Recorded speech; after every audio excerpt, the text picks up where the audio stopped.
Assalamualaikum warahmatullahi wabarakatuh. Perkenalkan, nama saya Nur Asia Jamdi Nubun.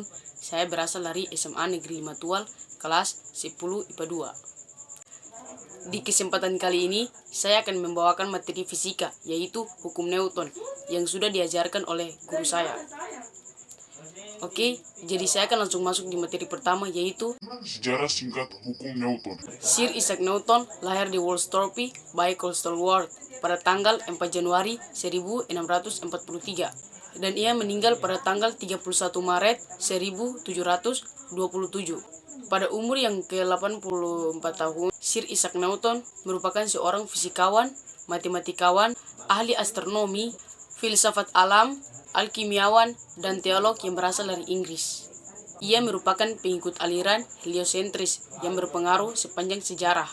Bahkan, ia dikatakan sebagai bapak ilmu fisika klasik. Hukum gerak Newton adalah 3 hukum fisika yang menjadi dasar mekanika klasik.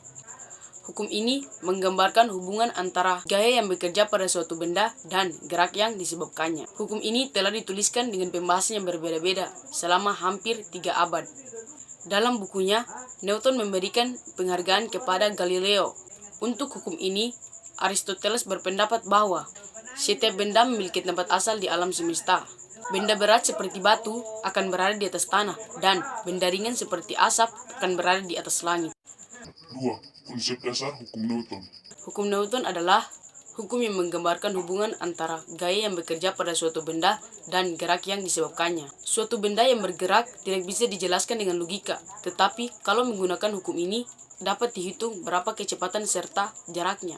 3. Penjelasan hukum Newton secara umum. Hukum Newton adalah hukum yang menggambarkan hubungan antara gaya yang bekerja pada suatu benda dan gerak yang disebabkannya. Hukum gerak ini merupakan dasar mekanika klasik yang dijabarkan dalam 3 hukum fisika. Penjelasan hukum Newton 1. Ketika menaiki mobil yang bergerak cepat lalu direm, maka pengendara akan secara otomatis terdorong ke depan. Saat mobil berjalan dengan pelan lalu secara mendadak pengendaranya menginjak gas, maka ia akan terdorong ke belakang. Penjelasan hukum Newton 2. Contoh dari hukum Newton 2 adalah misalnya kamu mempunyai sebuah mobil mainan, lalu kamu menarik mobil mainanmu, maka mobil tersebut akan mulai bergerak. Semakin kuat kamu menariknya, maka akan semakin cepat mobil itu bergerak. Penjelasan hukum Newton 3. Contoh dari hukum ketiga Newton ini adalah pada saat kamu mendayung perahu. Hal ini